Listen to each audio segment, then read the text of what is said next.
So, King Arthur, the story we Okay. just made. A man is a king, has a son.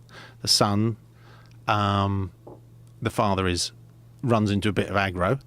The son jumps into a little boat, a little skillet, and he's not skillet. That's what you cook your chops on, isn't it? Yeah. Skiff, a little skiff. The skiff takes off down the river. He gets found by prostitutes. He's brought up in a brothel. He understands the ways of the street.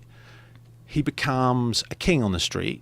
He works his way out the different ladders, and then he pulls a sword from a stone at a certain point in his life, a certain point of evolution, and then from there he goes on to be the king. There's a bit of a tussle all along the way, lots of wrestling matches. In the end, he fights down his demons and he becomes the king.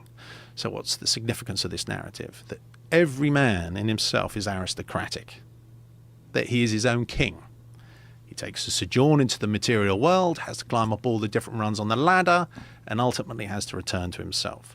The significance of the extraction from the sword from the stone is the stone is the material world. The material world, which seems all solid because it controls you whilst you're projecting your sense of identity upon it. The extraction of the stone is taking back your own authority, your own divinity, your own authority, your own identity, whatever it is that you've got to call it, your own power. You're no longer looking for a sense of self outside of yourself.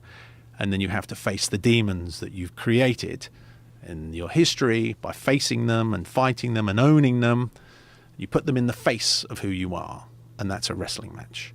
You'd have to take away all these crutches, and that's all that we struggle from in life, is taking away our crutches. Oh, please tell me who I am. Oh, please give me a bit more money so other people think I'm clever. Oh, and then I'll have a nice car and people think I'm clever.